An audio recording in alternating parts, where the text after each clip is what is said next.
Kako postati lopov? Ući u dućan. Koračati sigurno, ali opušteno. Izraz lica treba govoriti da su vaši džepovi puni novaca. Zainteresirano promatrati izložene predmete. Za to vrijeme u stvari snimiti situaciju. Postoje li kamere, čipovi, koliko ima prodavača? Uživati. Kupovina je zadovoljstvo. Krađa još veće. Treba unaprijed znati što želite ukrasti. Ne poželjeti još nešto. Navodim slučaj jedne službenice srednjih godina.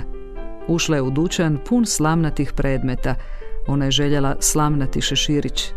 Uzela ga je i sigurnim kretnjama filmske dive u godinama namjestila na glavi. Zadovoljna, nasmiješila se svom odrazu u ogledalu i izašla van. Nije se okretala.